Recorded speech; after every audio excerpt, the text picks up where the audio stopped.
Hello and welcome back to my channel.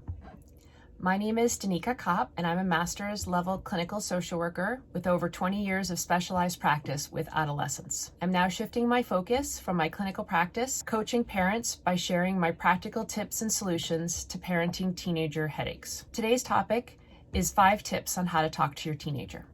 First, I want you to start off by remembering your teenager is a human. You will shut them down the moment you say to them, "Let's talk." Think of how you feel when your partner or your supervisor says those 2 words. Teenagers have expert BS detectors. It's important that parents be authentic in how they talk to them and share with their teenagers. Just be yourself. Don't try to be their friend or be on their level. Next, sitting and staring at your teenager is going to make you and your teenager very uncomfortable. Taking a drive or going for a walk where you're side by side versus facing each other will really help to start the communication and help to keep your teenager engaged. Seize the moments you have when you are in the car with your teenager. Next, ask them questions. Don't lecture them. Instead of, "You should be studying, your grades aren't great," ask, "How are your classes going? How are you feeling about the upcoming exams?" It's important to be calm and curious and not sarcastic. Next, respond lovingly and thoughtfully.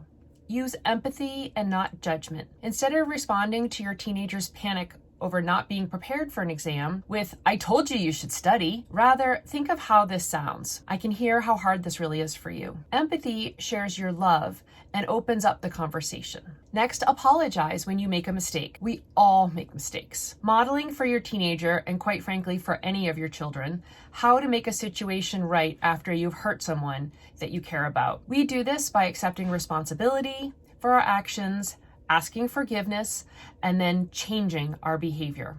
And that changed behavior is one of the key pieces. Next, when you disagree, think of the you, I, we approach. There will be conflicts. Focusing on your relationship and collaboration by following these steps. The first is, I listen to you and understand your perspective.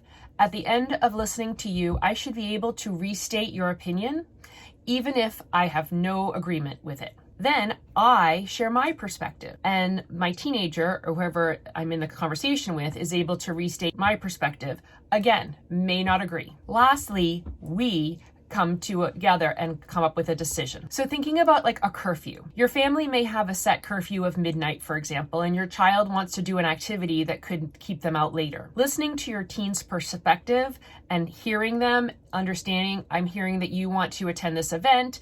It's not going to be done until 12:30 or 1 a.m. And so you're asking to stay out later. Does that sound right? And then you being able to say, I'm concerned about you driving that late. Your license isn't good past that time. If that's an issue, whatever your concern is. And then together we come up with a solution.